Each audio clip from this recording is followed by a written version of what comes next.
Greetings, nail peoples. Hello, hello. Come on in and hang out with me. Oh, I got a nice little glare going on back here. That's fun. I'll just lean in a little bit. You guys can see that I have like a glary type glow. Maybe if I turn a little bit. Maybe that'll help. Let's turn a little bit. There we go. All right. Hello, everybody. Greetings, greetings, nail people. Hi, Charlotte. Charlotte, did you see yeah, I'm backlit today, right, Henrietta? It wasn't this bad on the Facebook feed. Okay, so hi, everybody. Come on in. Yeah, we got a fun show today. So it is July 18th. I am Michelle Cordes Pugh. This is Nails Over Coffee.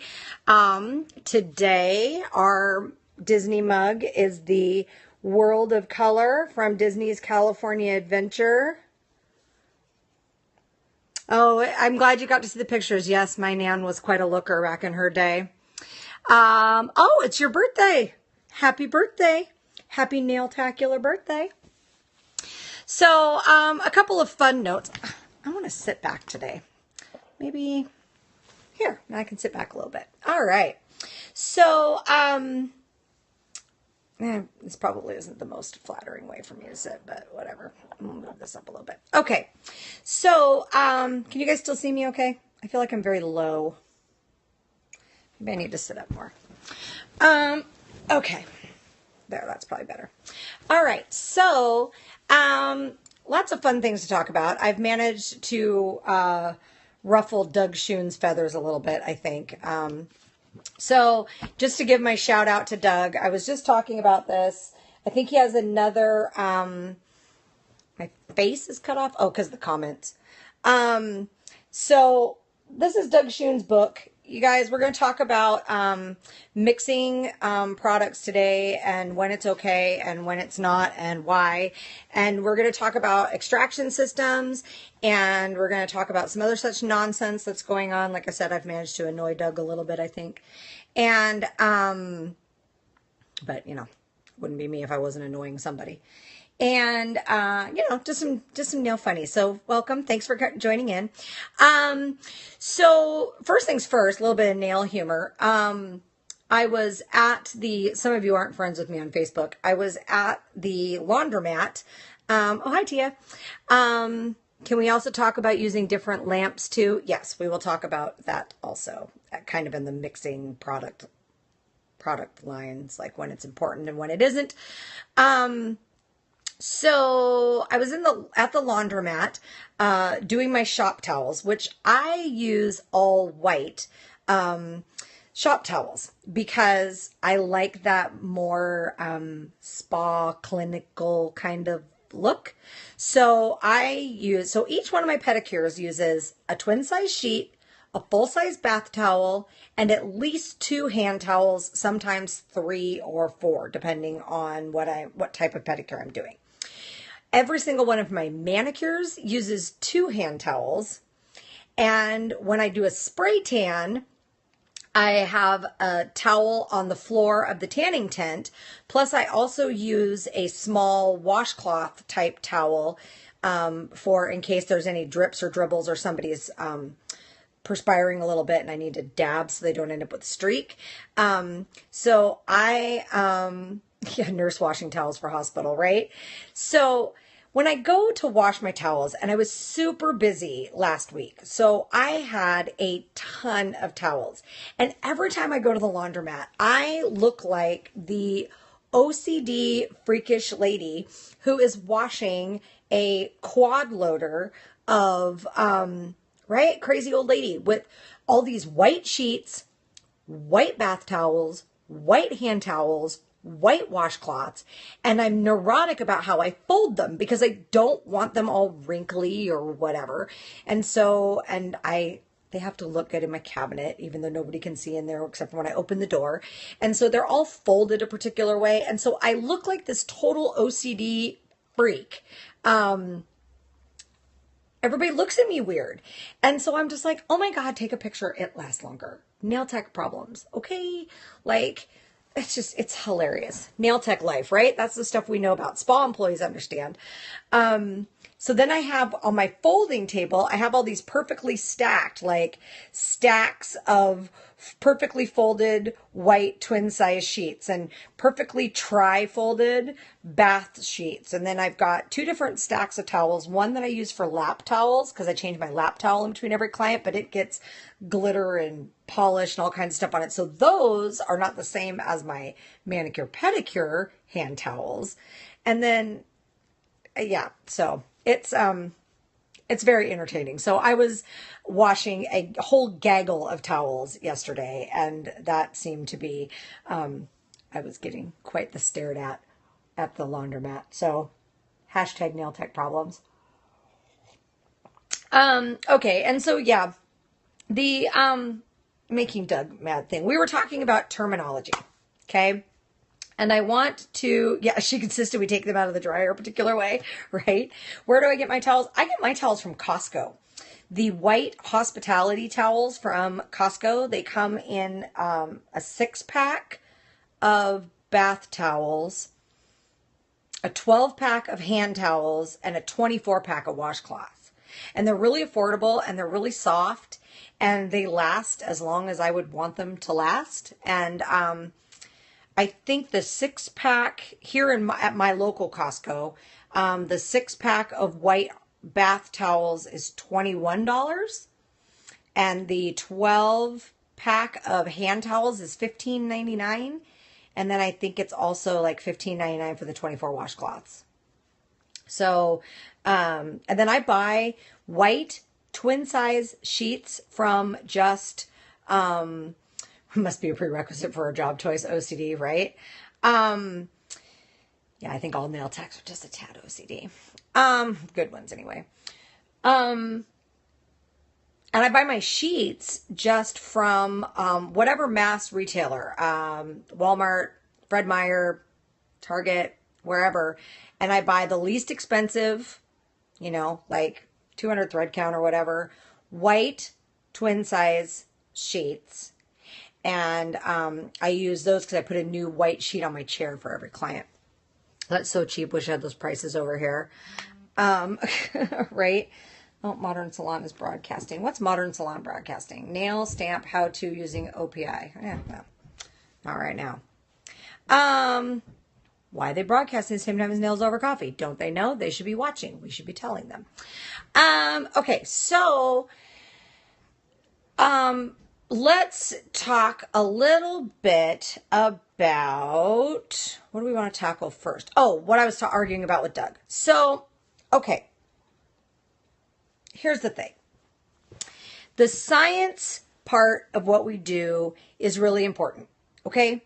So the science part is important if you're a self-professed science nerd. I am. So I like to know all the science behind it.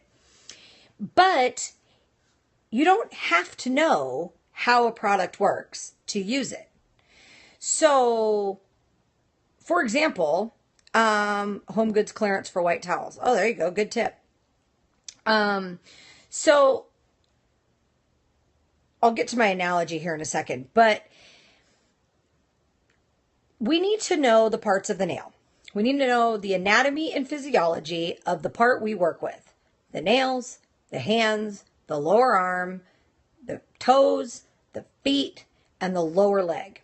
We have to know the proper anatomy and physiology. So yes, we need to know the difference between the cuticle and the eponychium, and we need to know that pterygium is actually a disorder that is the forward growth of the cuticle onto the nail plate, not the little residue that's stuck behind. That's actually still just cuticle. We need to, yes, we need to know all of those things. We also need to understand the difference between sanitation, disinfection, and sterilization. How to do them and which one you use for what and what the differences are and why. We do need to know all of those things. And that's sciencey stuff, right? We need to know those science type things. What we don't need to know is we don't necessarily need to know why everything works the way it works unless we want to. It is entirely, we are a vocational field. We are not a medical field. We're not doctors. And we shouldn't have to all have chemistry degrees to be able to be a nail tech. A good portion of what we do is artistic, right? So we do need to know some of the technical aspects, but if we don't want to know the technical aspects, we don't have to. What we do have to do then is be trained in our product line by people who do know the technical aspects, like the manufacturers who developed the product. And we need to, it's interesting to know, but not essential. So if you're not an experimenter, right? So say you, right out of the gate, you find a nail product you really like. We'll just use Accents Gel, for example, okay? So you really like Accents. You like the company, you like the product line, you dabble in it a little bit, works great for you. Okay, so if you use Accents and you use the file to prep they tell you to, you use the pre-application product, whether it be primer or nail cleanser or whatever that they tell you to, you use the product in the steps they tell you to, the way they tell you to, and you finish and file it the way they tell you to and all that. You don't need to know why it works, how it works. You just need to know that it works the way it works, and you need to use it as directed. So as long as you're not going to try and throw some other brand's pre-prime or whatever in there, you don't need to know. So there's no shame in not knowing that, you know? So Doug's latest thing, and I'm going to go ahead and say his name just because everybody knows who I'm talking about now, was talking about how maybe we shouldn't be calling chrome nails chrome because they don't have chromium in them. And I think it's really important to understand the distinction between the standard of science versus the standard of what's in the salon. Okay? We are not a lab. We're not a doctor's office. We're not a clinic. We're not doctors. We're not scientists. We are a vocational, practical application field. Please tell me, for the love of God, what hairstylist knows exactly how everything, the gel product works that they use on somebody's hair before they blow dry them.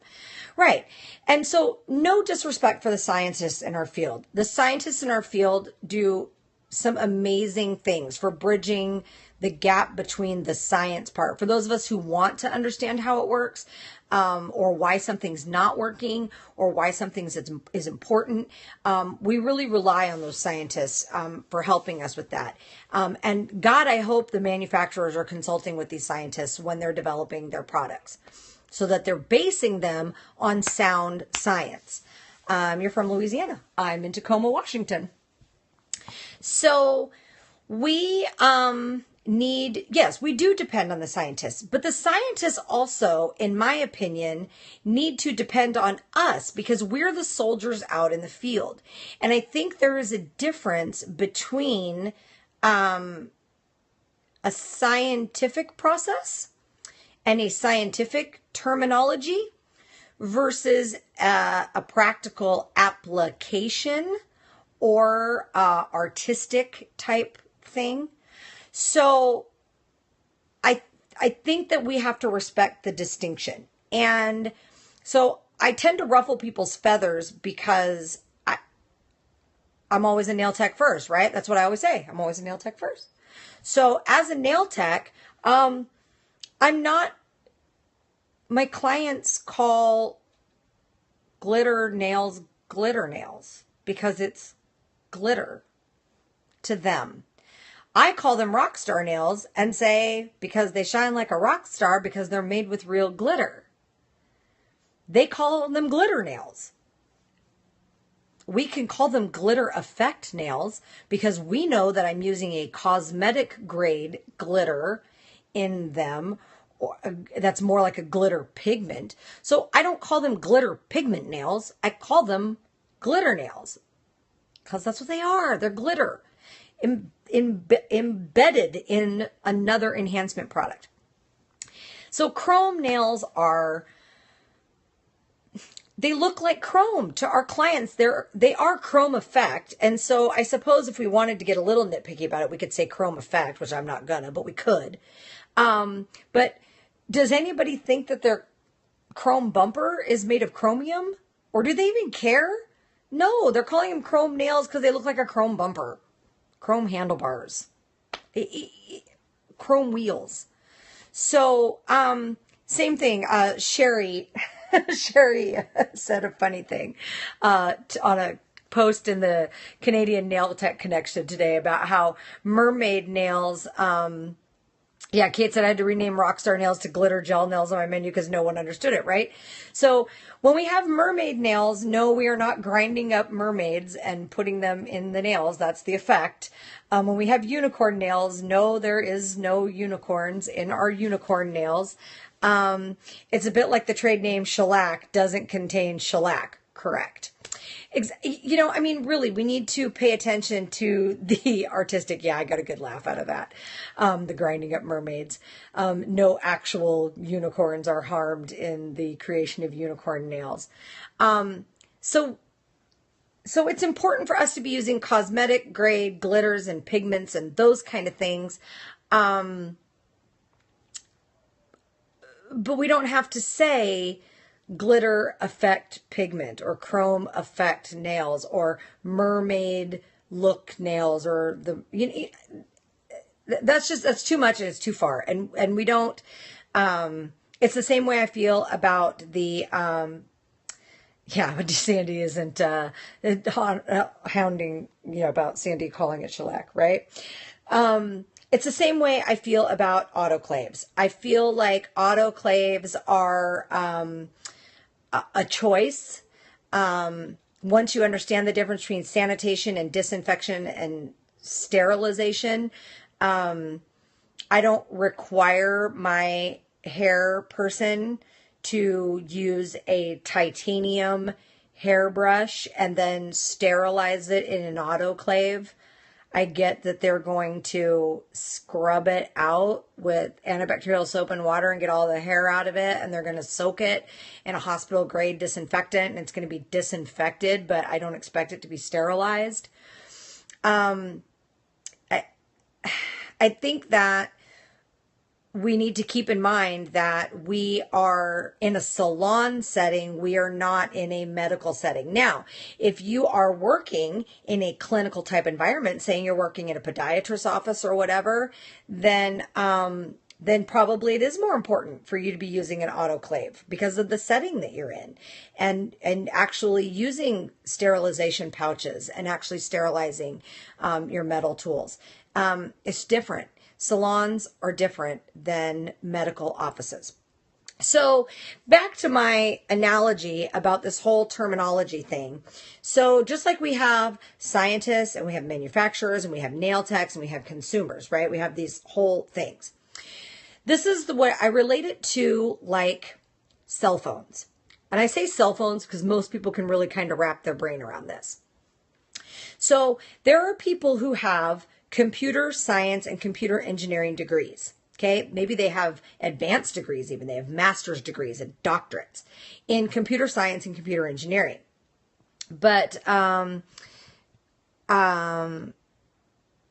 we're talking about, sterilizing and the tattoo artists use an autoclave because they're cutting skin and everything. But, we don't necessarily have to because we're not cutting skin. Because we're not surgeons, right? So we keep getting told we're not doctors, but then we're told to treat what we do like we're in the medical field, but we're not. So we don't have to sterilize if we're not cutting skin, and we shouldn't be cutting skin because we're not doctors. So that's the difference. So to my analogy, so there are people who have these high advanced degrees in computer science and computer engineering. But to work at the cell phone store, you don't need to have a computer science degree. Okay. You just need to know how cell phones work. And you might not even need to know how all cell phones work. Maybe you just need to know how all the Verizon cell phones work, or just the Sprint cell phones, or Telus, or whatever your particular brand, regions, AT&T, whatever phones are. They don't need to know all cell phones work. They just need to know how their cell phones work, and they need to know how to use them so they can sell them to people and help troubleshoot them and help people use them. Now, the manufacturers need to know how the cell phones work because they're building them, and they're going to pay a computer scientist or a computer engineer to work out the finer details of it. But even the manufacturer doesn't need to know all the same stuff that the computer engineers know. And a manufacturer may not be able to build a cell phone network from the ground up, but they know how their phones work. And just like the consumer, the end user, we all can work a phone pretty well, but most of us don't have any idea of the stuff that goes in behind it. And we don't even really need to use it appropriately. We can do what the manufacturer tells us to do and what the Verizon people help us with to fix. And we don't need to have the computer engineers doing that. And the computer engineers might not be able to tell us how to fix why our phone won't broadcast on Facebook. So you see, there's different levels of everything, and each level, each part needs to get to know their part, and each level just needs to know what they need to know to most efficiently do their job. So as nail techs, we need to know what we need to know to do our job, but we don't need to go to get our master's in chemistry to understand how to put on an acrylic nail enhancement. So there's just a fundamental difference there, which is the perfect segue into the mixing products thing. So here's the deal. Here's the deal about mixing products, okay? You should not be chemically mixing anything in your salon unless you are a, wait for it, chemist. So, for example, don't go out and get a brush-on gel system and start using a dipping powder system to pour into it to do dipping nails without dipping and do the pour over. Unless the gel that you're using to do that and the powder you're using to do that, the manufacturers support it being used for that purpose because they've already done the research and the liability falls on them. So I use the CYO gel for that and the dipping powders that I like for pour over because I have manufacturer support that is something that chemically works together to give me the desired result. So if your gel line says to use X bonder and Y gel and Z lamp and A finishing wipe, use those. Okay? That's how you're going to get the best result. Now, that being said, there is a difference between something you can't chemically mix. So an enhancement, a gel polish, those kind of things, those products work together to give you the desired result. So what if you use gel polish lines? 2 gel polish lines. If you use 2 gel polish lines, you are going to get the best result from using each gel polish line as it was intended to be used. I would say at a bare minimum, use the prep product they tell you to use for prep. So if you use shellac, use Scrub Fresh. If you use veneer, use the veneer base prep product they tell you to. I think it might even be called prep.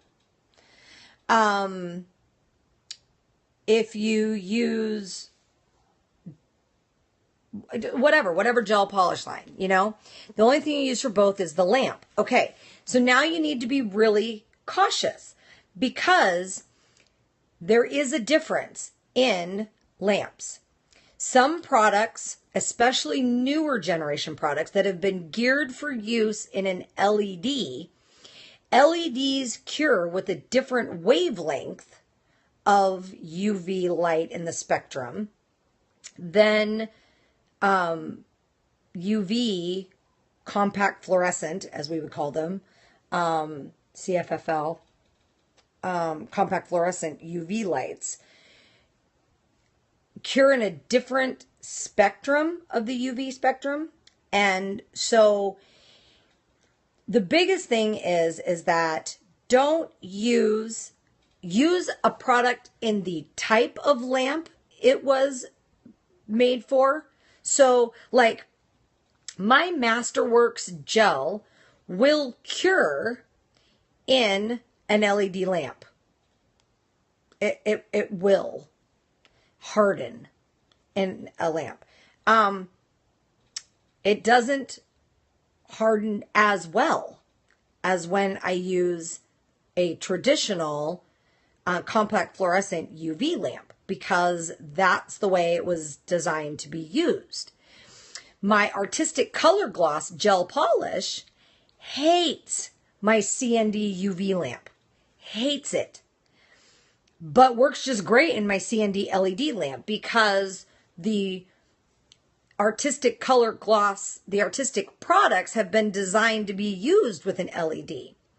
And it takes twice as long to cure, let's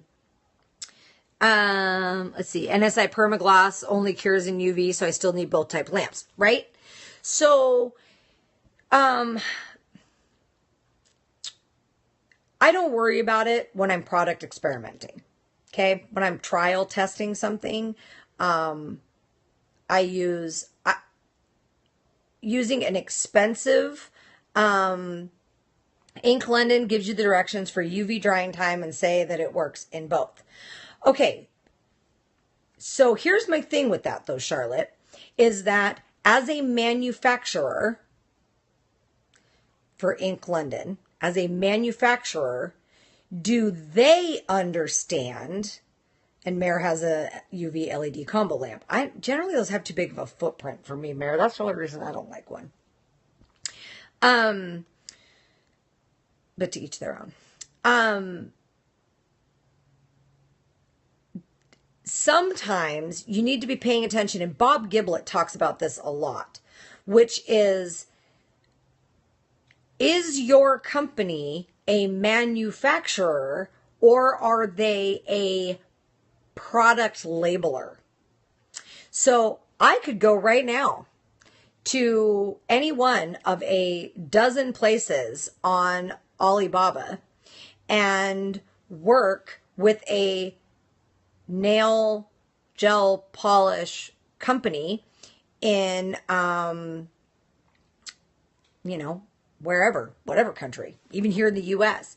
And I could have a product that, saying from my understanding, Ink London has tested their products using other lamps. Well, good for them.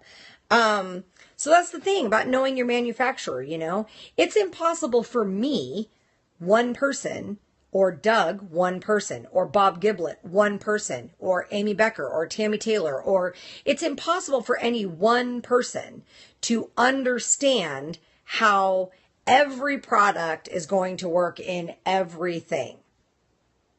What I can tell you is why it's important for you to know. So, say you don't want to know. We talked about it before. Say you don't want to know about the chemical part. Don't care. Say you've got more money than time and you don't have time for experimentation. You're fully booked. You don't have time for futzing around with troubleshooting and all that kind of stuff. If you use shellac, get the shellac lamp. Done. Then if you have shellac problems, you can call C&D and saying, I'm having shellac problems. When they say, are you using the lamp? Yes. Are you using Scrub Fresh? Yep. Using the base and Express 5 top coat? Yep. Do you only use shellac color? Absolutely. Are you shaking? I sure am. Then you don't have to fuss with it. So if you don't want to, mess with it, then don't. Now, when I'm looking at buying an entire product line of a product, then I look at the cost of the lamp too. I'm already going to be keeping all these bottles of product, right? So I keep all of the bottles of product with that brand's lamp, and I bust that out when that's the one I'm using. And Charlotte says C&D is her main brand, and she has the lamp. So, right. So, use whatever lamp you're going to use for like your product trials or whatever. But once you pick what product you want to use, then use it. Go take a class, buy the right lamp, because your lamp is a part of that chemical process. So your acrylic liquid monomer and polymer powder has been formulated to work together with the primer or prep product that they tell you to use, and it's been developed to all work together. Your gel product, gel polish product, shellac, whatever you want to call it, has been formulated to work as a line. The base gel, the regular gel, the top gel or sealant or whatever, what they tell you to prime or prep the nail with, and how it cures in the lamp is all part of product formulation. So if you don't want to get into the science of how all of it works, then don't. And buy the lamp that goes with the product that you like to use. You lost audio? Maybe it's just you, Henrietta. Does everybody else still have audio? Everybody give me hearts if you can hear me. Hearts for hearing me. Hearts, lots of hearts. Tap your screen. Tap, tap, tap, tap, tap, tap, tap, tap. Hearts. Okay. Apparently, Henrietta, it's just you. Leave and come back. Let's see if I can sign language to her. Leave and come back. Buy and come back. Okay. So, good. Look at all the hearts you guys are giving me. I love hearts. Hearts for a Monday. Okay. So, Henrietta, I think your iPad hates me. Are you on your iPad again? I think your iPad hates me. Okay. So, no, you're not on your iPad? Okay. Well, I don't even know then. Maybe your iPhone hates me too. Or whatever kind of phone you have. I don't know. It hates me. Okay, so that's about mixing products. So anything that chemically works together, use it together. Now, if you're doing an enhancement, restart Periscope, good call. If you're doing an enhancement, now say you use Accents gel and you do an Accents gel nail. You clean off the inhibition layer, which is just uncured product. You clean off the inhibition layer and you file it and shape it and it looks all nice and pretty. Does it matter if you use Accents gel polish over the top of it? No, of course not. Now, might you want to use Luxio or Options or whatever over the top of it because you already have your Accents super groovy lamp out, right?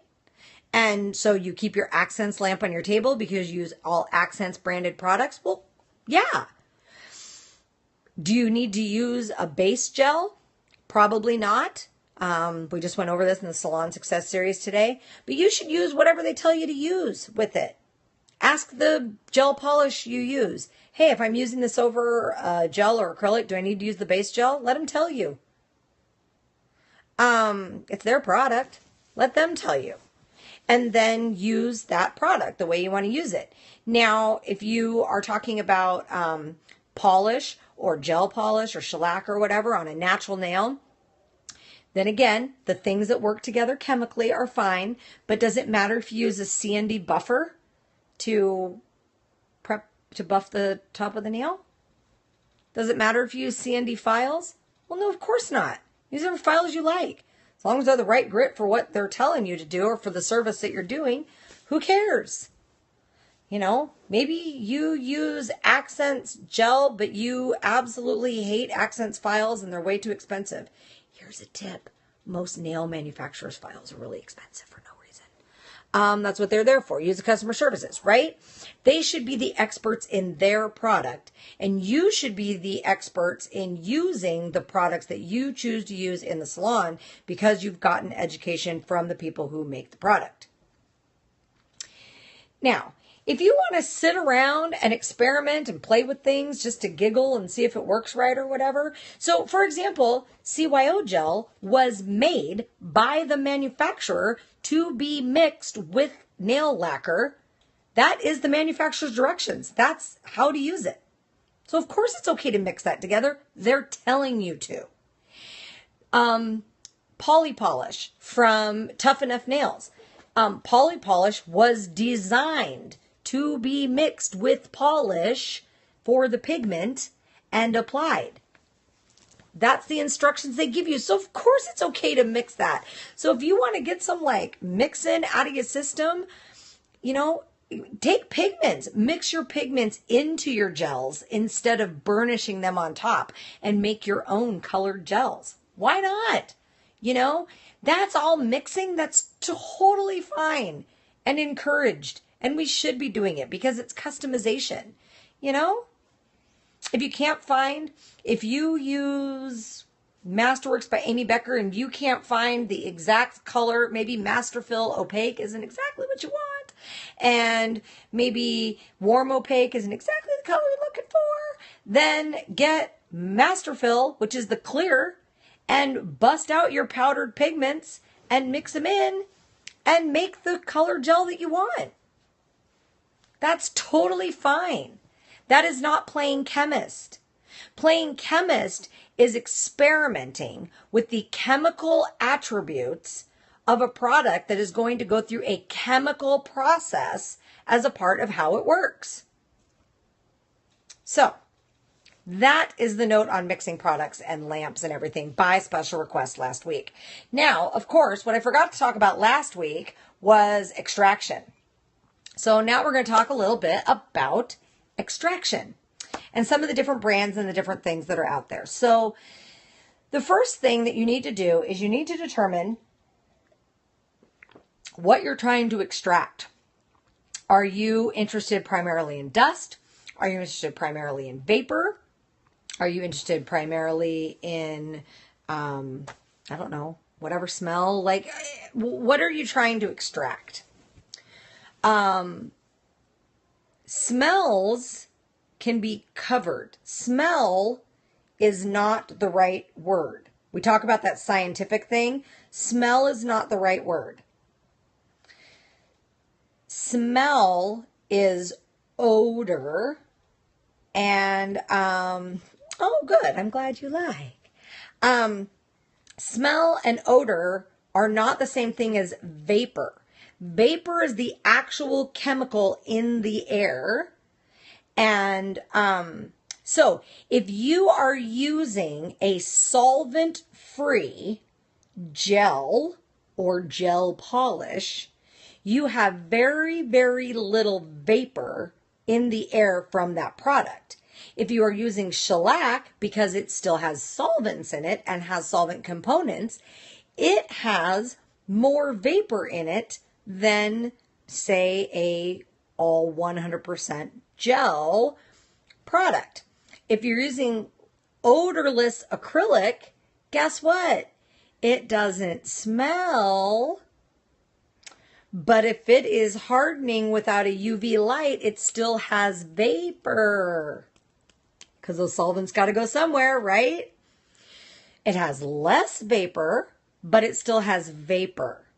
So you can buy, there's a company that makes a monomer that smells like bubble gum, and isn't that sweet? It smells like bubble gum. And now, but that's smell, that's odor, that's not vapor, and that's the difference. So even if you use gel, which does not have a vapor, If you are using a alcohol or acetone based prep product, which most likely you are, to scrub the natural nail plate prior to application so you can get the oils off for adhesion. If you're using anything other than plain soap and water to clean the oils off the nail plate, you are, you guessed it, putting vapor in the air. If you're using nail polish, traditional nail polishes, smell. You know why? Because they have, ready? Everybody say with me, vapor. Because that is the process of the polish drying, is it's releasing the solvents into the air and leaving behind a hardened coating. Okay, so vapor, right? So we're not going to talk about, we're not talking as much about, so there's a difference between smell and vapor. And, oh, my phone's dying. So there's a difference between smell and vapor. So even if you're using a gel product, that doesn't mean you don't need to worry at all about vapor, and extraction. It just means you're worrying about a different kind of vapor and extraction. Now, gel dust is very, very fine and foofy. I know. Yeah, my phone is down to 20%. So gel filing is very, very, very fine. So everything you're doing with gel or gel polish or natural nails or whatever, you have a different set of extraction needs than someone who's using liquid and powder. Acrylic, liquid and powder type filings are significantly heavier. Acrylic monomer vapor is heavier than air, from what I've been told in my studies. So and the dust is heavier. It's falling to the table, whereas gel dust has a tendency to kind of hang out and float about. And we talk about these chrome pigments. How many times we've seen some of these chrome pigments that are ultra, ultra, ultra fine that are going everywhere. Okay, so there's different types of extraction systems, and there's different brands and everything. So it really depends on what you want. A vented table, a nail table that has a vent in it, is really only good for acrylic dust, a table vent. If it's below, it's better for, it doesn't need to pull as strong for acrylic dust because the acrylic dust is heavier and most of it's going to fall anyway. So it's just helping it out. Yeah, Charlotte says she gets chrome powder everywhere. And the vapors are heavier, so they're also falling. And so you're going to use a source capture system that you need to keep closer to the source of the vapor and the odor, because it's going to want to tend to just kind of fall and blah, blah, blah. No wonder why my table vent sucks. No pun intended, right, Kate? So, if you are using a gel with that real fine, around, you need a stronger pull. So, yeah, using a Valentino is super expensive, super loud, and it doesn't really do much for dust. So we're going to talk about some different things, okay? So, and you also have to think about where your dust is coming from. So,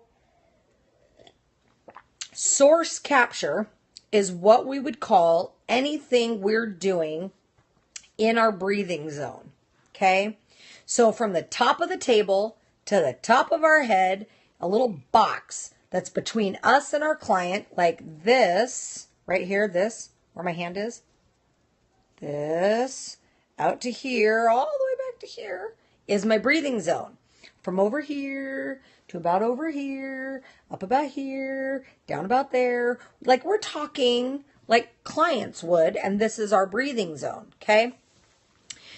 So the first step is you have to pay attention to what's going on in here. Now you have a couple different choices. you can use, like Amy Becker sells a fairly inexpensive dust extractor. Yeah, we're going to talk about that here in a second, Kate. So it's pulling pretty hard, right at, you're holding the nail and it's actually pulling from below, and it's pulling pretty hard. It's stronger than most vented tables are. And because it's a gel product, you don't have to worry about the vapor part because it doesn't have any solvents in it. And so you're primarily concerned with extracting dust. So below is good if it pulls hard. If it doesn't pull quite as hard, then you're going to need to have something. So there's the Aerovex healthy air source capture system. I call it the ET thing, or Wally. I call mine Wally because it looks like the Disney's Wally. I turn the little thing around. Eva. So I pulled Wally down and I have it right by where I'm filing, and it sucks the dust up in there. It works better for gels than it does for acrylic. For acrylic, the acrylic dust is just still a little too heavy. But it's super great at the acrylic vapor. So I'm glad I can be entertaining for you guys. This is, in fact, an entertainment show. Now there's also like old school, the sunflower. The sunflower looked like a table lamp and it was up above.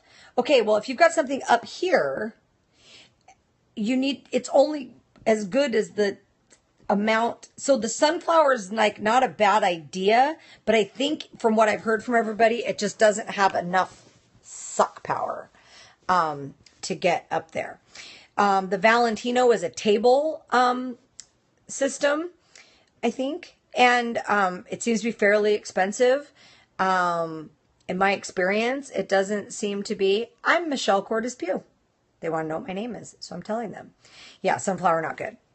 So the Valentino, some people swear by them, and maybe with their products that they use, it might work really well.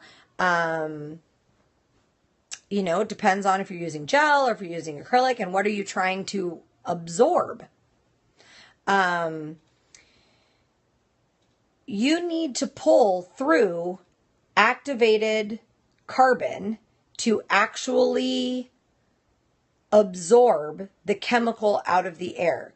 We're back to vapor again, right? Vapor is the chemical in the air, not the smell, the vapor. And you want to actually remove the chemical from the air, not just cover the smell. Not just get it out of your face. You want to actually remove it. To do that, the only thing that does that is activated carbon. Okay? So, yes, the Valentino does sit on the table. And yes, I've seen some demos with it. It's very, very noisy. So this is your first stage. There's also, well, y'all know how I feel about sitting at the cool kids table, right? I can't say those words over public broadcast. Hence the nail rogue. So yes, there's the Erica's file vacuum. Yes, it is. And anything you have is better than nothing. So I'm just talking about the different brands and stuff, because anything you have is better than nothing. Something that's not quite cutting is better than nothing. I'm just talking about stuff that's worth the money. You know what I mean?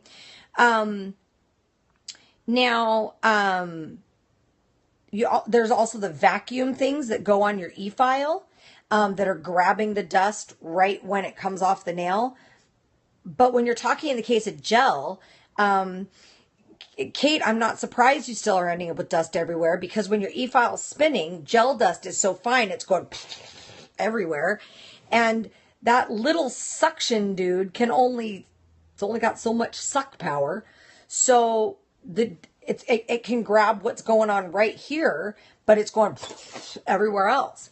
So even if you're using a vacuum on your e-file, you're still going to probably need some secondary thing. So in your case, I would actually look into the Amy Becker's table one. It's only about $60. It's real simple. It sucks the dust down into a bag. And so it'll catch what the hand file one, what the e-file vacuum doesn't catch.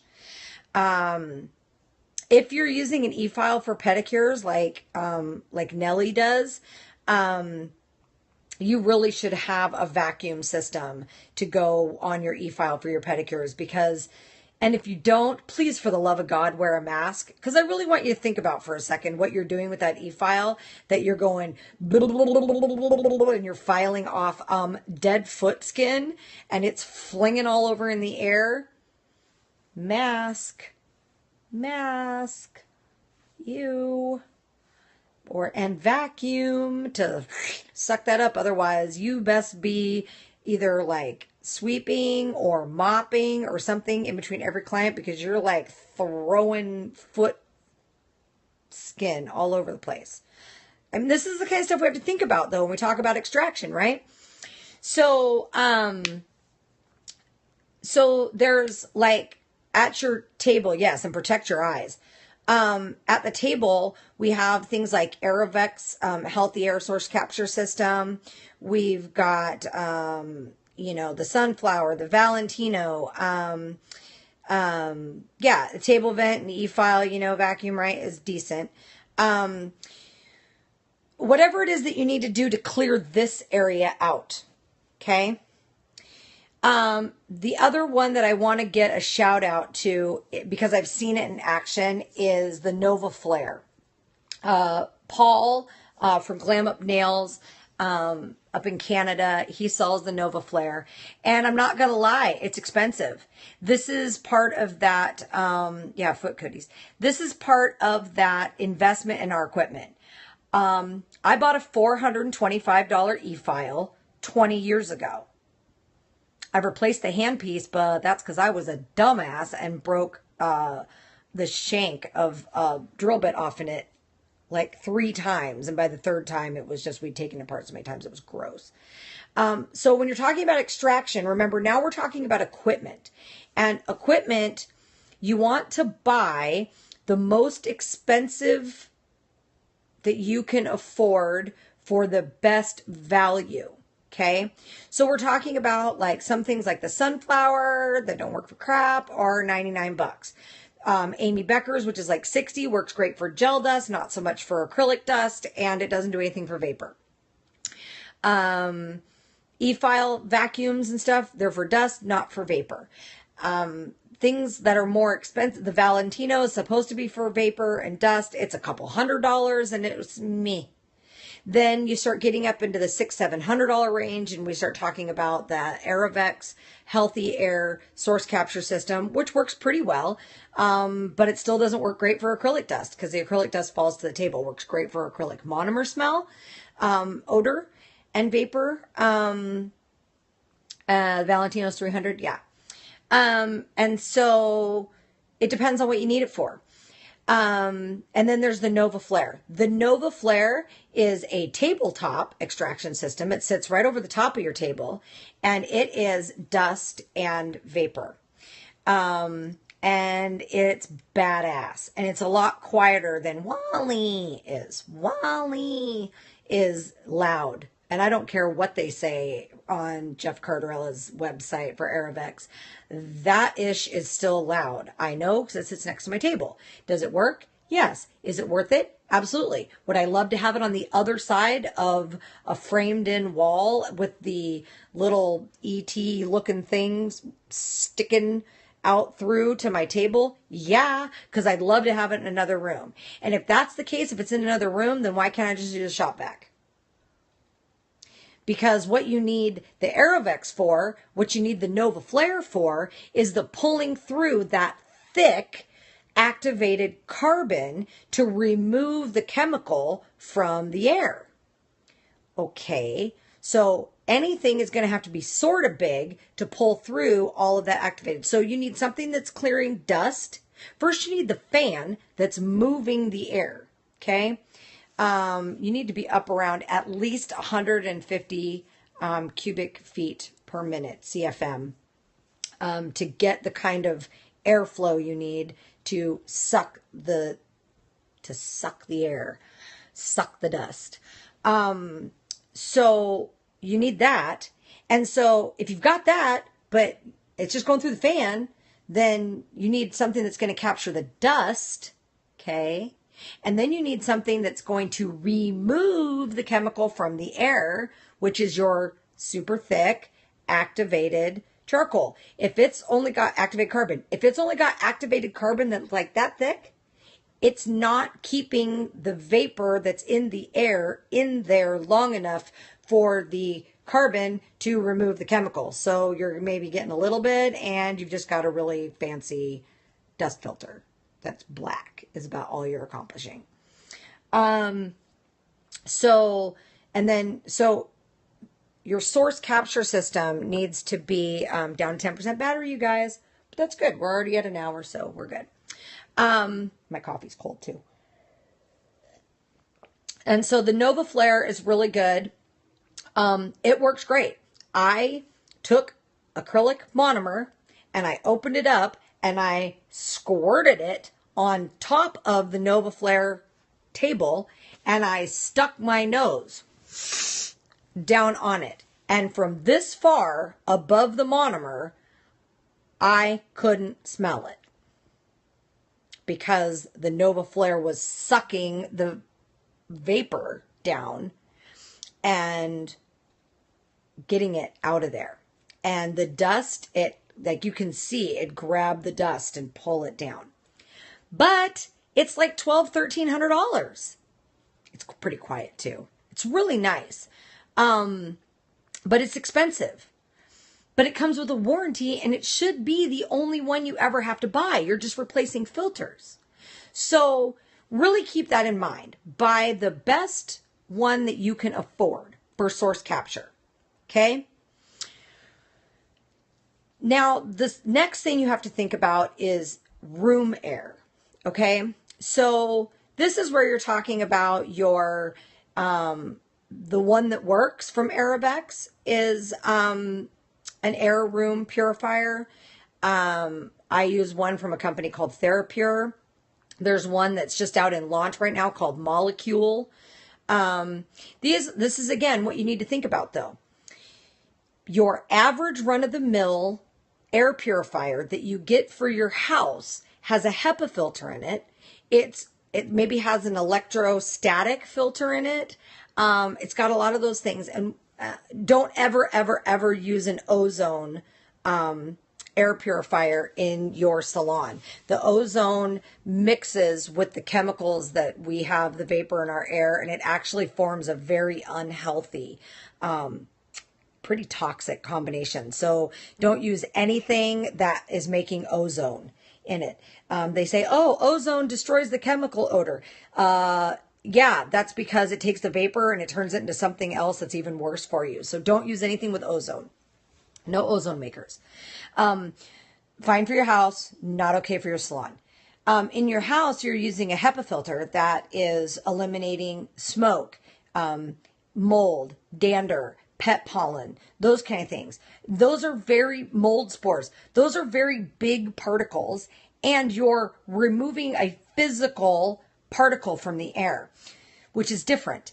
The kind of filtration we need in the salon is a filter that's going to take the chemicals that your source capture vent or whatever, the vapors that they either your table area missed, or in the case of something like if you use primarily hard gel where you're not using a lot of solvents, maybe you're not a soaker, so you're not making a lot of vapors. Then a HEPA filter type thing. If you're Amy Becker in her salon where you're using all hard gel, the only chemical you're really using is 99% alcohol. You don't use any soakables, so you're not using acetone. The Master Prep and Master Bond don't really have much of a smell. She uses a hard gel paint for colors. If you're doing that, you don't even need that much. You need dust extraction, but your room filter that's going to catch the leftover dust through the air, you need something more vapory or more, dust collector. So you don't need to spend $800 on something that's going to remove chemicals from the air because you don't have that many chemicals in the air. So, but if you're doing a lot of soakables, you're doing a lot of enhancements, you're doing a lot of those things, then you need, hey, better late than never, right, Andrea? You got a lot to catch up on. Watch the replay. Then you need something that is better. So now we talk about these different things. The vent I use in my salon right now is a $99 TheraPure vent or air purifier. It is something you can buy from Walmart for $99, or you can buy them online. It is because this is a particular designed for commercial or for residential use, but it removes chemicals from the air, like dry cleaning chemicals, new carpet chemicals, toxic, volatile organic compounds, VOCs. It removes chemicals from the air. So I know it is removing from the air the vapors that I'm putting into it, whether or not they smell. And I'm just a one-man band. I put it right next to my table and it's getting the job done okay. Now, for $600, you can buy the one that works from Aravex, and it clears the air, and it does include chemical filtration for up to 1,000 square feet. So that's a great investment. You have this new one called Molecule is pretty cool. Some scientist studies just went first release. It's like $600, and it removes chemicals from the air and stuff as well. So the room air purification just depends on what you're trying to purify, and it is a second catch from whatever you're purifying from your table. If you are doing natural nails only, you still need room air purification because you're using polish removers and preps, and there's nail polish drying that's releasing solvents into the air, even dazzle dry at low VOC. If you use it all day, you're still putting vapors out into the air, and you still at least want some sort of a baseline air purifier. Then the last thing is, if you share ventilation in a building, you need to put a activated carbon and dust air filter in your vents so that the last little bit that everything you grab doesn't go into your neighbors and make them have a little fit about your stinky smell. So even if you use natural nail products only, you might want to pop something up into your vents so that, because polish smells, sanitizer smells, polish remover smells, everything smells. We create dust and smell. That's what we do. We make dust smell as a byproduct of pretty nails. So you need to figure out what you need to do. Buy the best one you can afford. Know it's going to last you for a long time. And then work your way up the busier you are to buying the next best one up.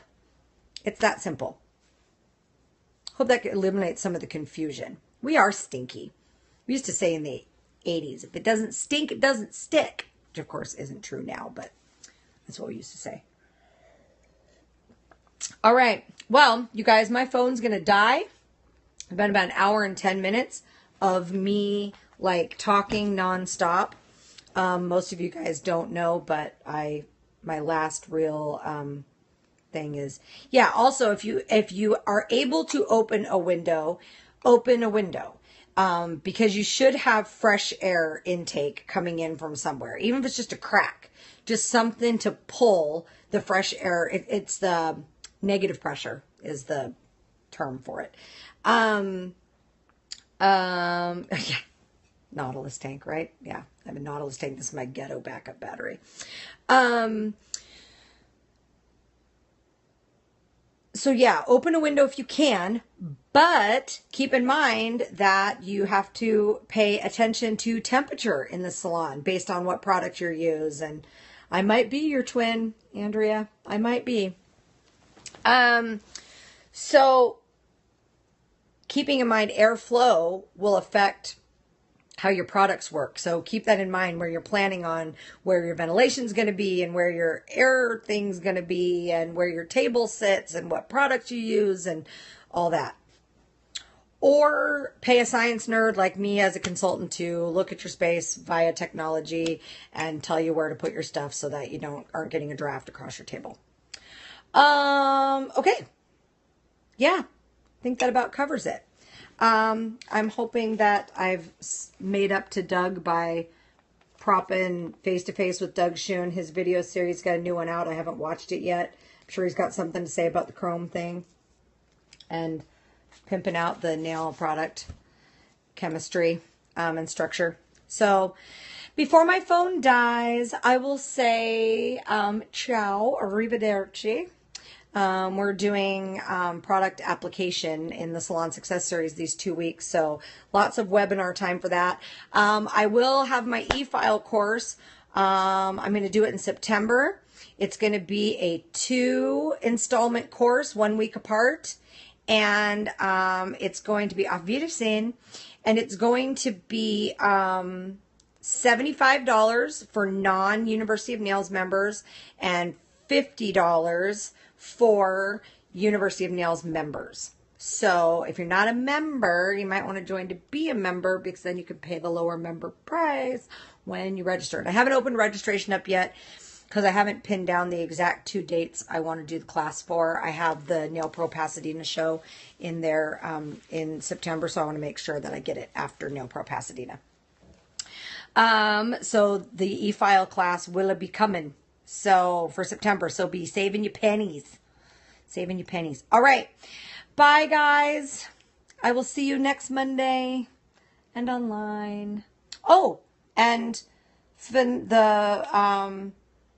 I did lots and lots of services this last week. So this is the Phenom polish. That's what's left. It did really good on the finger. This was not chipping. That was me wearing it off from solvents. That is what it does when it totally... It's really hard actually even to pick off. I'd have to like scrape it. You can see I'm running my finger on it and really... Zoya is not professional only. No, it's not. They sell consumer. They have a website and sell straight to the consumer. So, no, Zoya is not pro only. It's a good product though.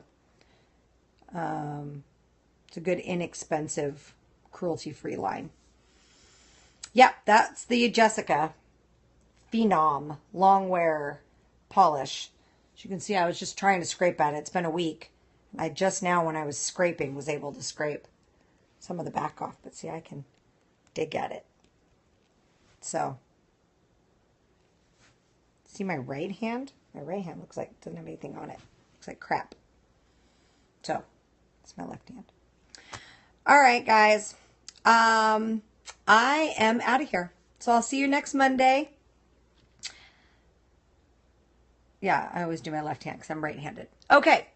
So I will see you guys next Monday. Same bat time, same bat channel. Ciao. Arrivederci. Sayonara. Peace out.